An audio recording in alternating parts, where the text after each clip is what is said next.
Hello, everyone. Hi, Anna. Hi. It's a pleasant day today. And to everyone, thank you for joining today's live webinar. As usual, me and Anna co-hosting this live webinar. And today we're going to be talking about the future of work, are neuro-inclusive business ready? So how are you today, Anna? I'm good, although it's raining again. Yeah. Every single day. I think someone said around here it's rained every single day. It's a new Yeah. record or something. That's not a good record. Yeah, I'm happy that I'm going away to Bangladesh. It's hot over there now. Yeah, It's I might sneak in your suitcase, I think. yeah, like Mr. Vin. And yeah, when we talk about businesses readiness for neuro inclusivity, I think some people they have a stereo type thinking, like, okay, it's what is about neuro inclusivity, because you are in inclusive business. I run neuro inclusive business. We are both neurodivergent. We understand how a neurodivergent person can react, but what are the key benefits to become a neuro-inclusive business in 2026? Do you know what? It's funny because as soon as I was thinking about this title. Um, I feel that you see a lot around sort of people going on about EDI and things like that, and making it sound like we're pulling businesses backwards, because people suggest that we're not hiring the best person for the job. But what actually, when you look at a lot of the stats around neuro-inclusive businesses, I think I've mentioned before my favorite book, Rebel Ideas by Matthew Syed. He talks about how businesses that have diverse thinking tend to be more innovative. They actually, from a point of view of figures, they tend to earn more. Mm-hmm. So when I'm actually thinking about the future of business, think about the changes that we've been through recently. There's been, AI adoption, sort of just changes in the workforce, people working from home, different dynamics. Actually, being neuro-inclusive means that we can actually get to those really diverse thinking businesses, instead of this homogeneity where everyone thinks the same because we're hiring people that think like us. Mm-hmm. If we hire people that think differently, every time that I work with teams that think differently, they've spotted things that I haven't seen. They've said, oh, did you know about this? Or I know about this. It's that diverse thought that makes businesses much more innovative. So when I'm thinking about the future, I'm thinking actually, I think new inclusive businesses are the future. Those are going to be the ones that spot the things coming, get on those trends really quickly. Yeah, and I'm not saying that this isn't about saying that every neurodiverse person is a future spotter. We all have, it's about the fact that we have I think in Rebel Ideas, he calls it a different frame of reference. So when we're looking at the world, we look at it from a different frame of reference, and it's not just about new inclusivity. It's about people from different backgrounds as well. I look at it from, I am a cis white woman. I have fibromyalgia. I have ADHD. I came from a working class council estate background, but now I'm middle class. That is my frame of reference of the world. It's different from a lot of people's. It's different from yours, Dr. Shah. And actually, this helps you just spot and understand everything. I totally agree with you, because we in neurodivergent person as well. There are lots of varieties and lots of things going on at the same time. Some people they are doubly neurodivergent, like, okay, they will maybe have ADHD, they will have autism, or maybe they will have some other things, or including disabilities. So when you combine all those things together, it's quite fascinating that things, or the way a business can grow. I'm talking about the positive things, but there are some also negative impact on business as well, because every person is different. So if someone is a neurodivergent and they have mental health issues, how do you characterize those things together? Because I'm a neurodivergent. If I don't and I work full time, I also have some issues with my mental health, but I can get manage those things. But people, they have like, okay, neurodivergent or a couple of other domains, disabilities, mental health together. Will the business will suffer for that? I think, and I think this is the problem. With business, there's this very sort of linear way that we look at business. Is presenteeism? Are you at your desk? Are you working 8 hours? Are you productive for those 8 hours? But the one thing, since I learned that I had ADHD and was diagnosed, but I had known for a while, is that actually it's the results that come out which are really important, rather than all of this sort of stuff that doesn't really matter. I think it's Alex Partridge who does the ADHD Chatter podcast. He was saying, my process is very different to your process. Don't judge me by my process, judge me by my outcome. And when someone would to say, step into my shoes, they might go, oh my God, this is chaotic. I do things back to front, I do the wrong way around, but I get the results that I need. And I think with people with mental health, that may struggle with poor mental health, it is a struggle. But there are things you can do to make sure that that person contributes to the business in their own way. We don't have to contribute. I think we need to get out of this linear mindset that we're contributing all the same. We're not always contributing the same. We're contributing, I'll take a really classic example, Stephen Hawking. He contributed in the way that he could contribute. He did talks when he could, but then when he couldn't talk anymore, he did books, and he did, and he shared his ideas. Would we say, oh, it's not worth, hiring Stephen Hawking because he could not contribute all of the time in the way that we expect him to? Or would we say, actually, the times that he contributed was so valuable and so brilliant that actually it was worth supporting him through that and getting what we could get the most out of that person and their potential possible? And I know loads of people that they suffer with mental health difficulties. I have in the past.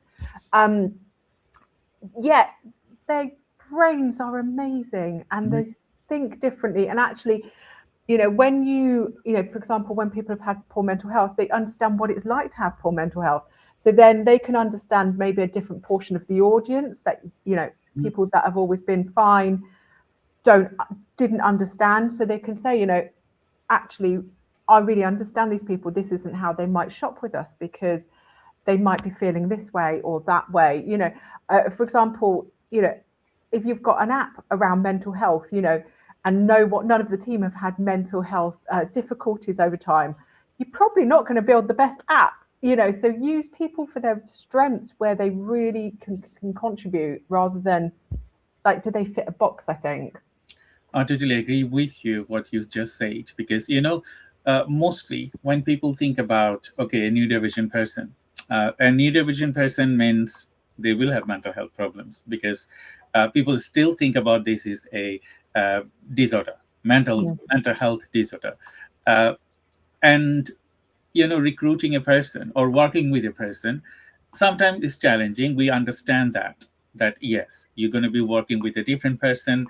They have different niche, or they have different type of work capacity or delivery. So if you understand how they deliver, and if you wanted to transform your workplace based on the delivery you require, you just said, like, okay, you think about delivery, you don't think about how they work. So if a result or outcome could be different for different person, but a neurodivergent person, if you wanted to get an outcome, you just ask them, like, okay, I want this outcome from you, I don't mind the way you work. I think that way those person will work more independently and bring that outcome, because as I'm neurodivergent person, I work with neurodivergent people, they are very much in center what they do. And when they work, they don't think about anything else. They just think about success. They're okay, I have to do it, and I have to do it properly. Yeah. And do you know, it's really interesting when you were saying that. Do you know what I was thinking? Because you were saying about sort of making accommodations.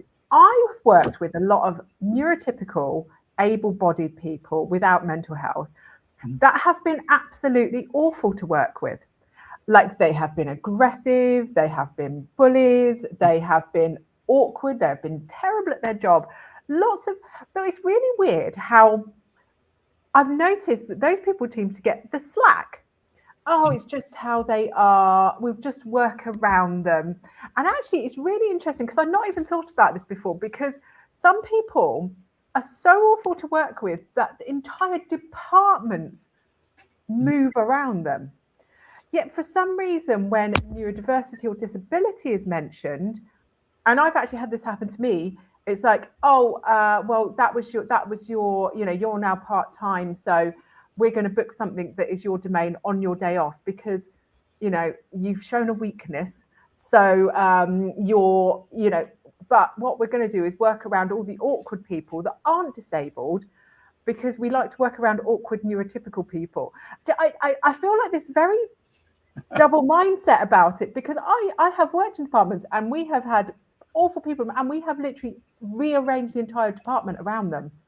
And I'm like, well, actually, hang on. If we can arrange an entire department around someone who's just rubbish at their job or an awful person, why could we not rearrange it around someone that is a good worker but needs a little bit of support? And that's actually, now I'm thinking about it, it's making me really annoyed. That's the thing. But I have, there are challenges around neurodivergent people. We understand that, we know that, and we last few years we've been talking about this all the time. But there are some progress, and there are some critical things they can do the way that some neurotypical people they cannot do. Yeah.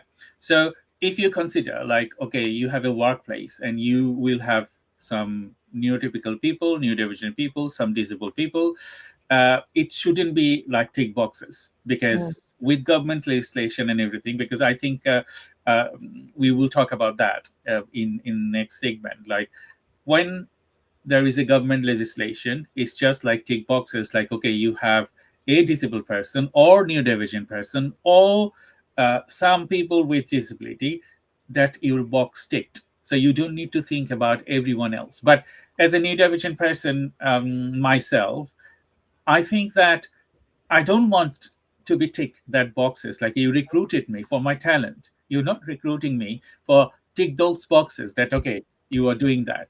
How do we change these perceptions for any companies? Yeah, and I think it's a big societal change, to be honest with you, because I've been seeing a lot of stuff recently. I don't know if you saw the Merlin Ride Access Pass, where they stopped neurodivergent people from being able to access the Ride Access Pass. If anyone doesn't know, this was a pass that it got you into a shorter queue than the main queue if you fitted certain criteria. One of them was not being able to queue. And you didn't skip the queue as such. You went on the ride, and then you were timed out of going on rebooking a ride access pass for 50 minutes, an hour and a half, depending on how long the queue was. So it meant that if you were unable to stand in a queue, you could do something else, like go and hook a duck or something. And actually, it's really interesting seeing a lot of the negative comments around neurodivergence and disabilities. Neurodivergence isn't a disability. I've heard quite a lot. Oh, they just need to be told what to do. You wouldn't tell someone in a wheelchair, oh, just stand up, you're just being lazy. Well, actually, no, I actually have seen some of that in the past. So some people will do that. But, for some reason, people don't understand like how disabling the neurodivergence can be, to the point I think I've mentioned previously. My son is autistic. He has DLA. He finds it much more disabling in his day-to-day life than I do. I can tend to function fairly well with ADHD and fibromyalgia, but he finds it more disabling. And it was really interesting looking at this and the attitudes that people still have to that might need some help. I think and a lot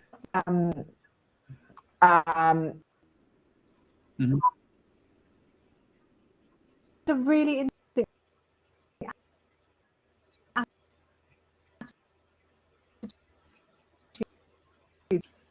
and this is have to disable people that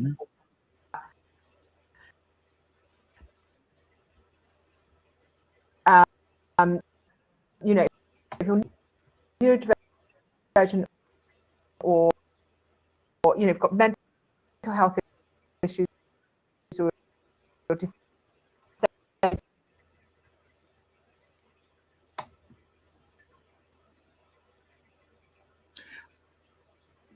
I think we are getting some technical issues here. Anna, your feed is continually jumping. Can you hear me well? I think the internet is dropping. I'm not sure if it is from my end or your end. Can you hear me well?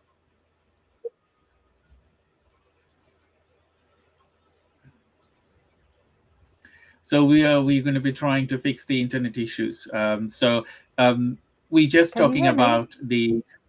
Yes, I can, but I think the line is dropping. It's dropped a few times while you were talking. So it seems to okay now. So let's start the conversation. Okay. Yeah. So yeah, I mean, it's just around that sort of perception, I think, that people that need help, we're not doing it for fun. We're not doing it to get special benefits.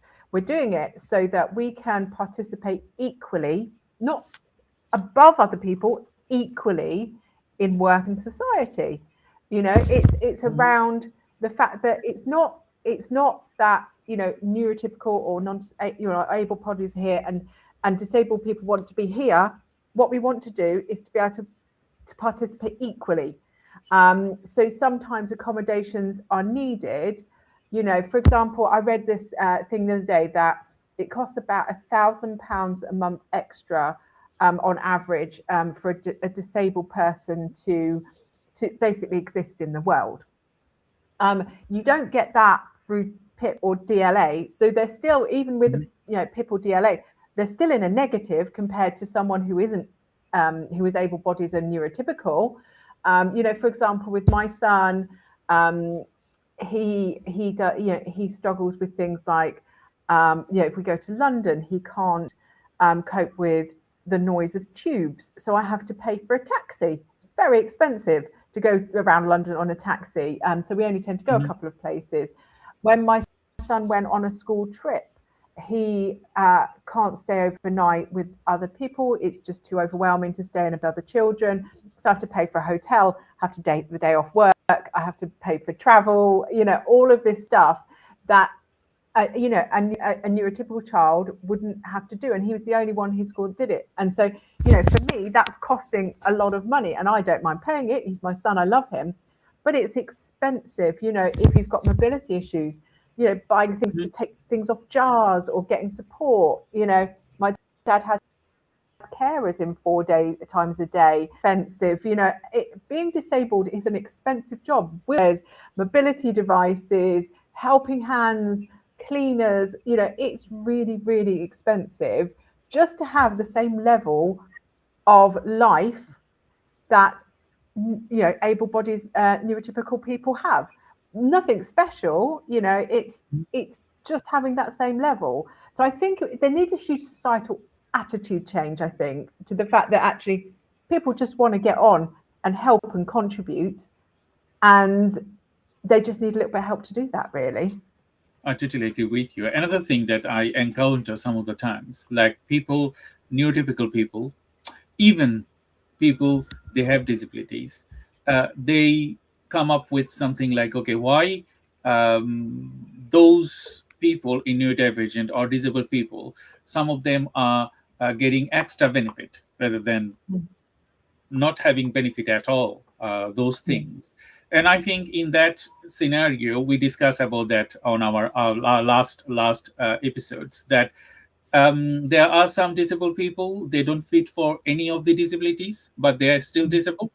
So the government and the legislation or the governing body, they are not like up to the mark to aid disabled people. They do not fall in the normal category or in a disability category. So there is a catch-22 situation in that aspects.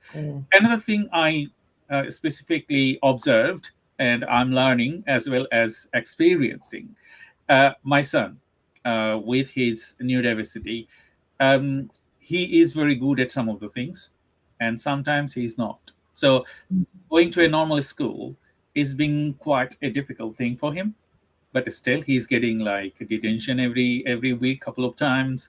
He sometimes he talk too much, sometimes he doesn't talk at all. So these are the things I think it's worrying me, and I think well, we have someone in the or message in the audience. I just wanted to add her message first. Is Anita McDonald's. She said, in schools we do for this for children, but not for the adults who look after them. I think this is a critical barrier. What do you think? Yeah, I think about my son. He's got an EHCP, although to be honest, sometimes I think it's not worth the paper it's written on. But we do it in schools. We do try and accommodate. For him, he's at the moment doing 2 half days a week, and he has a 1-to-1 at school, and he gets extra support.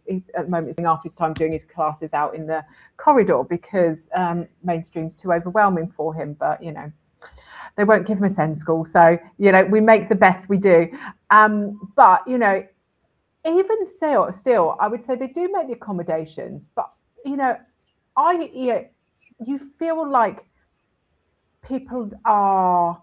You get the little comments. Oh, well, why doesn't he do homework? All the other kids do homework. Well, because there's still these little, these societal ingrained things, particularly with the adults, that I think this is why EHCPs are so important. I am concerned about them trying to take away, because an EHCP basically tells them you've got to do something, because without them, sometimes schools won't support because it costs money and time and energy. And I do wonder if that attitude sort of fulfills back into work as well.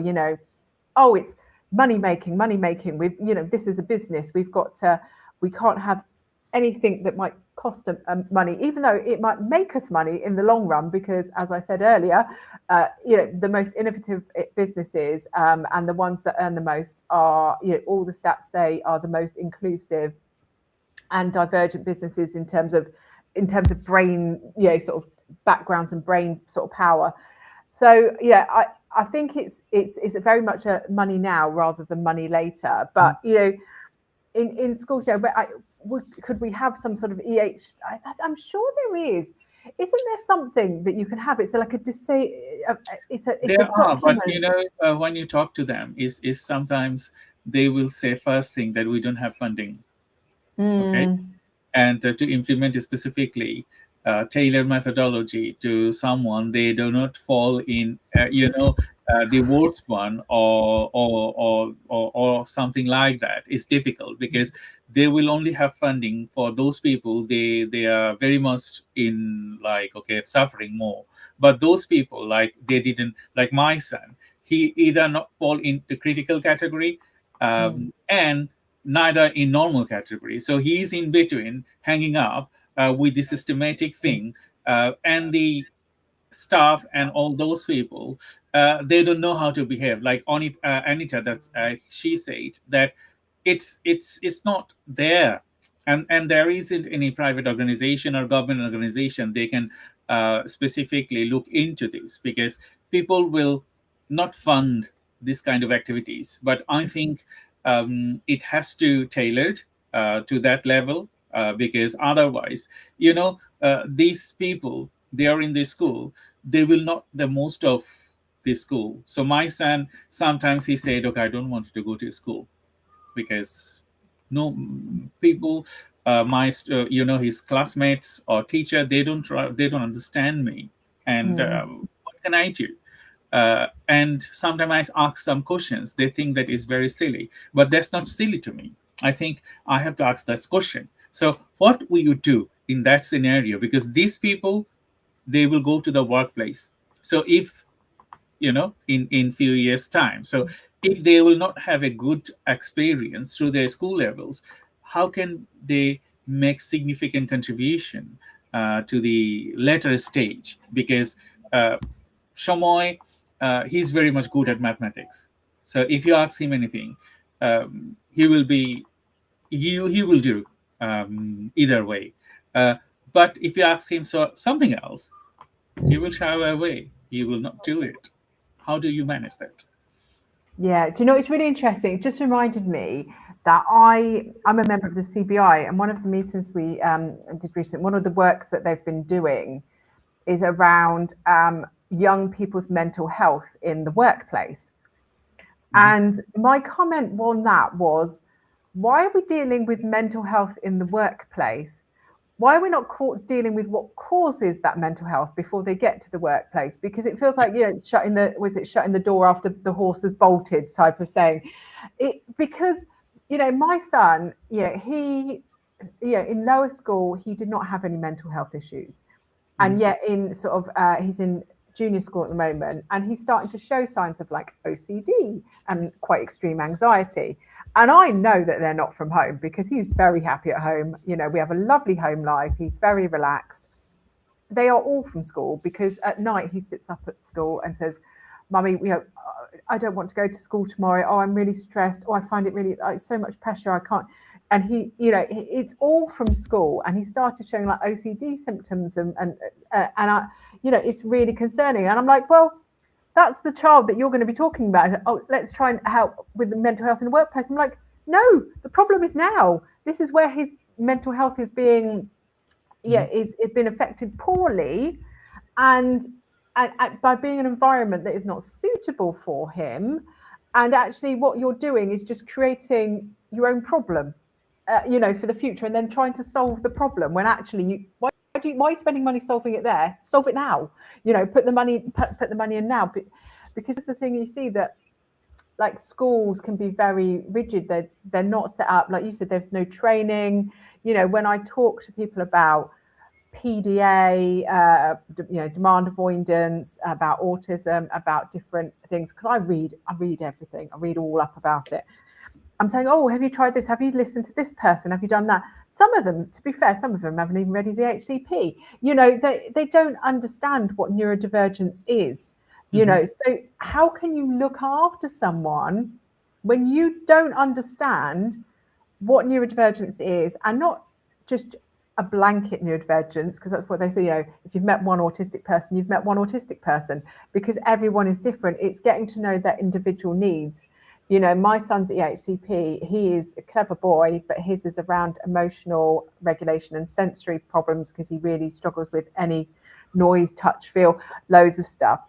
It's not about education. So his one is around helping him cope in a school environment, but there's no knowledge of techniques at any of these schools. They don't know how to look after these children. They don't know.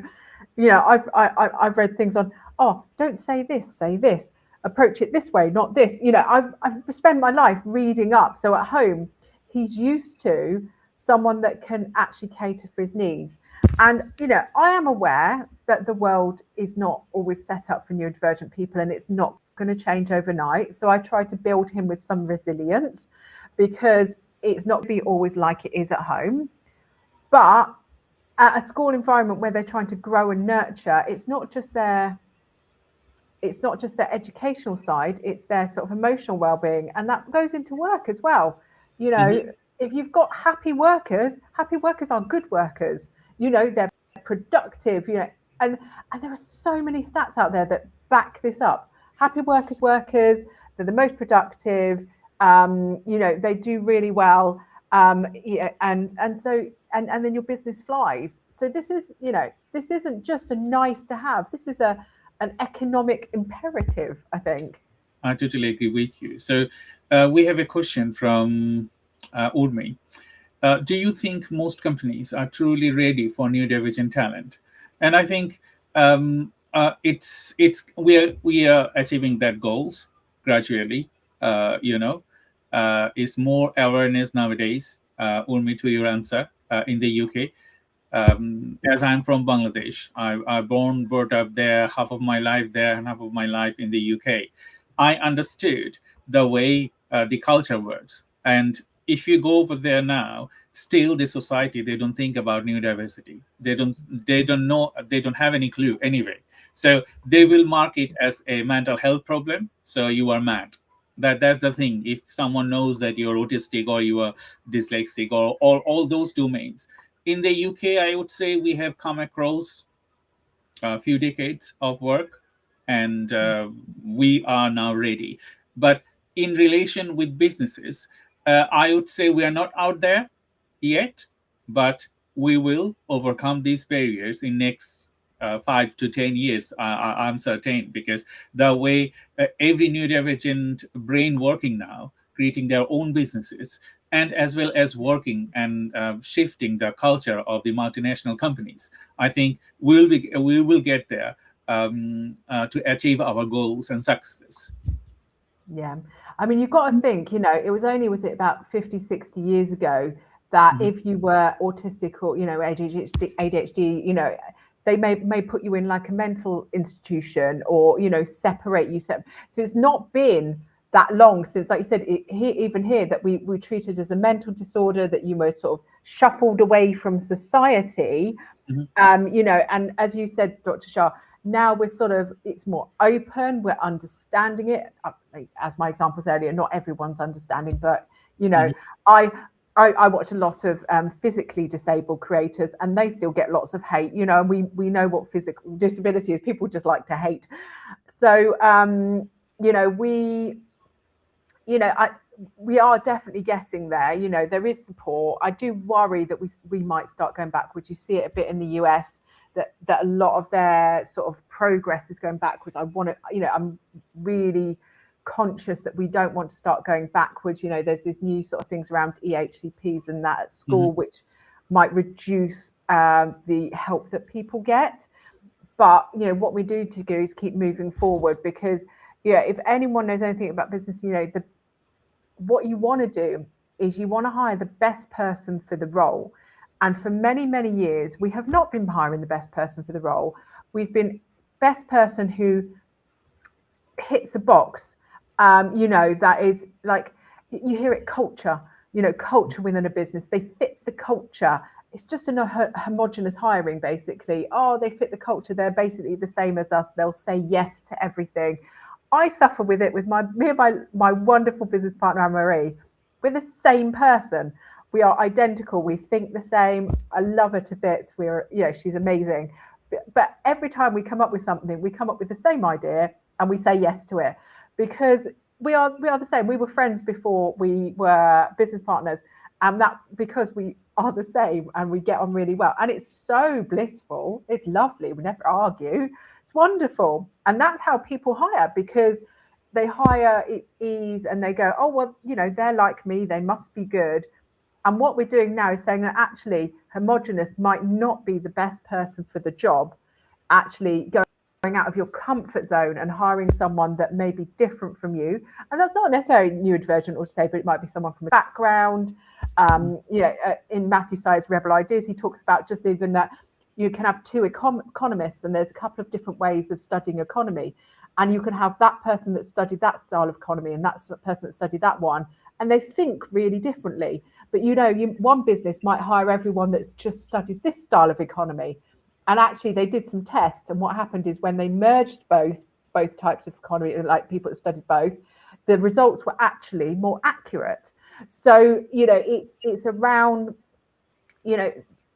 thinking about who is the best person for the job that isn't exactly like me. That doesn't make someone the best person for the job. It's not so much now, but we used to have, I'm going to go to the boys club. I used to work in jobs for the boys, they used to say.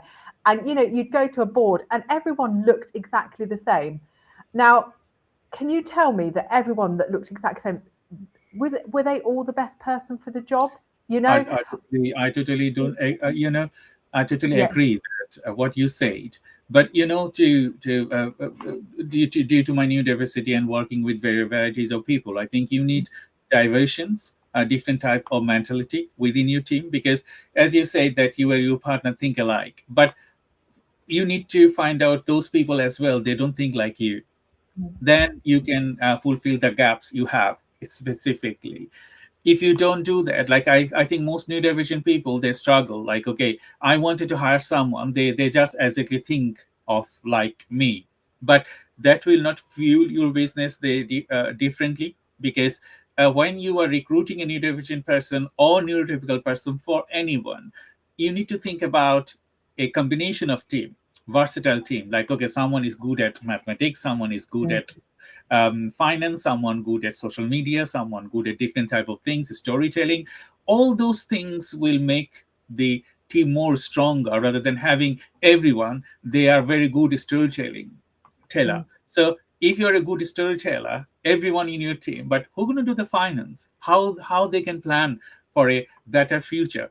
I think that's the way neurodivergent people should think about it. I have my business partner, Ross. I don't understand finance that much. Okay, that is my gaps. But the way he manages that, I think I need him to do that, because otherwise I cannot grow. Or even I will have neurodivergent people in my team. They are very good at different things that I cannot do. Yeah. Yeah. So that's the way it will benefit to the company, and that's the way I think everyone should think about it. Otherwise, it's going to be a muddle thing when you have lookalike brain, lookalike everything, and you are very happy, but you will not get the desired outcome you're looking for. Yeah, and that's why, like, I've got a new VA, and she thinks very differently to me and Anne Marie, because we were like, I nearly hired a new VA that was basically us. And I was like, actually, no, we can do the strategic side. This is what we're really good at. Why are we hiring for this? And actually, we then consciously picked someone that was different from us, thought very differently. She's much more processy. She's very good hands-on. She does a lot of the social media side of it. We're good at the ideasy stuff. And we were like, we need someone that actually does the doing, because me and Anne-Marie can be amazing at like the strategic stuff, the ideas and everything, but we're not so good at the doing. Typical ADHD brains, you know. So well, I say typical, for us it is, for us it is, but you know, some people at ADHD are much better at the doing than I am. But you know, we needed someone that did a different, like you said, a different skill set, because otherwise what we end up doing is just not getting anywhere. You know, we have the most amazing ideas and then they never come to fruition. So things like with her, you know, the new VA, we're things that are moving quicker, and we did that specifically hired for the like a gap analysis skill set, you know. And I think actually exactly what you said, you've got to do a bit of a analysis, like where have we got gaps? Where do we need people? Do we need a big picture thinker? We've got lots of analysts, because the one thing that I've noticed, I work with a lot of engineering and scientific companies, and engineering companies will hire more engineers and more engineers that kind of all think the same, or the scientists will hire more scientists. And actually they've got no creative or big picture thinkers. So they struggle on their marketing, with their vision of where the company wants to go, a little bit even with operations and people management as well, because what they've done is hired people that they're comfortable with, and they know that they're going to think the same. And it is, I don't blame people in some ways, because it's really nice to have people around you that are like you. It's very comforting. Yeah. You know, I am friends with a lot of neurodivergent people because, you know, they are more like me and I find them more comfortable. It's funny, my son at the school mentioned that his main friends are all the neurodivergent people at school. You know, we do gather into sort of communities or tribes that make us feel comfortable, but at work we should be pushing ourselves out of those comfort zones a bit. I think, you know, it is harder to manage a team that all thinks differently. You know, I love just standing up in a meeting brainstorming, but you know, I know that I work with autistic colleagues that do not like a brainstorm. They'll listen to the brainstorm and then they want a few days to think about it and then feed back to me. You know, same with introverted people that might not want to join in, but they might have something really valuable to say. So, you know, in the past, I've set up Teams channels, Slack channels, where they can just, when they're ready, message me their idea, and then they haven't been excluded. And I think, you know, it's that trying to work ways of managing, you know, that the differences between people, so that I think we just need to throw work out the window. It's always the same. The meetings are set. There's no format. Everything's rigid. Let's, how can we make it more, more inclusive for everyone? I totally get what you just said, and I think it the cultural change or shift towards more inclusive workplace is based on the founder or the people they are leading the company, and they need either way. They could be neurodivergent or neurotypical, but both of them needs continuous training, because even if you're a neurodivergent person, you don't have training for neurodivergent, so you will not understand other categories, because you are in a box, and then you are meant to understand your category. But every neurodivergent person is different. So if I met someone else, a same autistic tendency, they will be different. Yes, there are some commonalities in between both characters, but some of the things will be different. So if you don't train yourself as a founder or director or or C-level executives of a company, you need training to understand everyone: disabled people, neurotypical people, neurodivergent people. Otherwise, you can have a versatile team. So we have a question here. Salaudin, thank you very much for sending this question. Should performance evaluation look different for different thinker?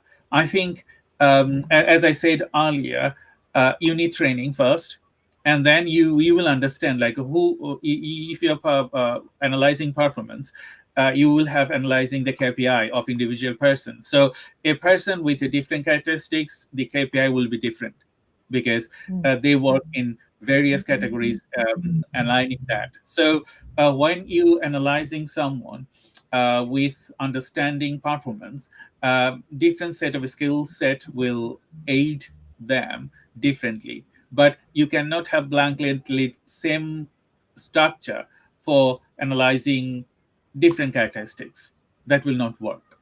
But another thing with KPI and other metrics is about how much you are completing, and what outcome you are bringing. Those are the things. Those are the common things that you have to do, and I think it's different. What do you think? Yeah, no, I agree. I mean, like I'm a big believer in sort of it being a partnership at work, between sort of managers and their teams. And, not just setting KPIs for people, but actually bringing them into the discussion, because that way you can get their input on how they like to work, what they want to do. Because some of this is around, performance is around individuals, and where, and their, like you said, their strengths and their skill sets. And also, going back to that sort of, different types of people, some people, and it's not just, I don't think it's just performance evaluations. It's things like interviews. We've talked about interviews in the past, haven't we, Dr. Shah? About the fact that, when I've had performance reviews before, and you sit in a room with someone and they've got this board up, and you're trying to, did you tick this box and did you tick that box? And actually, some people really struggle with that formal environment, when actually you could easily do that going for a walk to the local coffee shop. There's different ways you can do it. You could do it digitally. If someone really struggles to interact, you could do it, on a Teams call, or you could just do it in a Q&A box of ticking. If someone doesn't, really struggles with that, why does it have to be the same? You can record it the company way, if that makes any sense. So if you've got a system to record it on, but does the input have to be gathered in the same way each time? And I think people just need to be involved more, because, the one thing that I find really weird about some workplaces is that this sort of seniority levels, as if we're not all adults. We are all adults. And, if I met you on this, someone on the street, I would, there wouldn't be this weird hierarchy. And I'm not disagreeing that there needs to be a little bit of hierarchy, but you need to talk like adults, not like a school child to a school teacher. I find that very bizarre in workplaces where, where where someone has to be revered and then everyone else has to do it, because that doesn't help understanding the sort of differences between people. So, you know, I feel like it's making sure that everyone talks like adults and is involved in the conversation, because that's how you get people's opinions as well. And, you know, you might find out that your KPI system and that doesn't actually work very well for everyone, and you're not capturing the best information. So you might even get some benefit out of it as well. I totally agree with you. But, you know, when you are running a workplace, SMEs from 10 to 15 or 20 or 50 plus or 200 employees on there, it's difficult to, you know, do a guesswork. So most of the companies that I have seen that they have implemented ERP solutions or CRM solutions, and they have like standardized KPI matrices for people to understand their work. And I think if you do KPIs to grow your business as well as understand individual skill sets, I think you need to, as you said, you need to talk to individuals. Like, okay, if someone, neurodivergent person you recruited for marketing, they will not be very good at social media. Okay, they might do something else on marketing, because marketing is a huge domain. So if you prioritize or characterize individual characteristics, like, okay, he's very good at Google Analytics, or he's very good at analyzing data, is a marketing biceps. So you analyze them with their work, not like same blanket for everyone. Look, okay, what they are gaining and what they are producing. I think that way you can solve a lot of problems. And as we discussed, that heavy mind is more than you require to succeed in workplace. It doesn't matter if it's neuro-inclusive, disability inclusive, or anything else. You need to have a sound mind within your company to execute the right practice. Otherwise, you cannot do that. Yeah, do you know, it's really interesting you're saying that. I was thinking back to that, what I was saying about, was it Alex Partridge, the ADHD chatter guy, and about the process, and don't judge me on my process, judge me on my outcomes. And actually thinking about it, one thing that I've noticed for some people's KPIs, and that is around process and actually rather than outcomes. And now in business, it's really important for us to measure outcomes. That's the important thing. You know, if someone comes in late every day but is your best performer, does the process matter? That's the question. You know, if they are the best performer in your entire team, even though they come in 20 minutes late every day, that's they've got a different process, but actually they've achieved more. So the outcome, you know, outcomes are the most important thing for business. You know, it's rubbish having, you know, what I see people saying is, right, everyone must be in on time, everyone must do this, everyone must do that, everyone must do that. And actually they're judged on this set of tasks rather than actually what the contribution and to the company is. And this is where I see the problem fall down, because these don't matter if they're not generating revenue. You know, that's what a company's for. You know, you need things to generate revenue. And if this person does something slightly different but generates loads of revenue, that's okay. It's okay to be outside the norm.